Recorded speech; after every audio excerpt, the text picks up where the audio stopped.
Heartiest congratulations, dear বিদুষী Barnita. Lux superstar 2025-এর যেই শোটা চলছিল এটা আমি একেবারে A to Z দেখেছি এবং প্রথম থেকে আমি বিদুষী বর্ণিতাকে আমার প্রথম চয়েসে রেখেছিলাম। কারণ দুইটা, একটা হচ্ছে ও এত সুন্দর করে কথা বলে অ্যান্ড এত ভালোভাবে সব কিছু ভেবে চিন্তে কথা বলে, মানে ওর নামটা যে ওর বাবা মা বিদুষী রেখেছে এটা আসলেই সার্থক।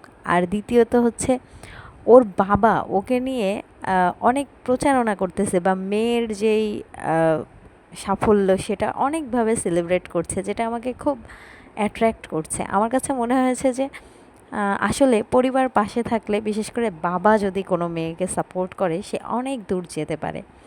তো বর্ণিতার ক্ষেত্রেও সেটা হয়েছে। তার বাবা ছোটোবেলা থেকে তাকে নাচ গান বা সাংস্কৃতিক ক্ষেত্রে যা যা করার সেটা করছে, ইভেন পড়াশোনার দিক থেকেও সে অনেক ভালো ছিল।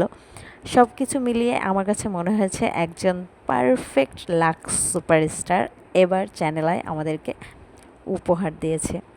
দেখা যাক বিদুষী বর্ণিতা কী করে।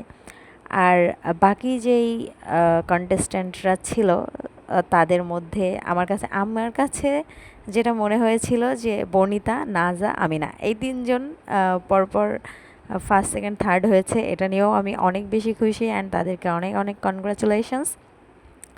তবে আরেকটা মেয়ে মানে যাকে আমি মিস করি সেটা হচ্ছে মৌয়ের অভিনয় আমার অনেক বেশি ভালো লেগেছিল, কিন্তু আসলে আমি তো আর বিচারক না, যারা বিচারক তাদের রায় মেনে নিতে হবে।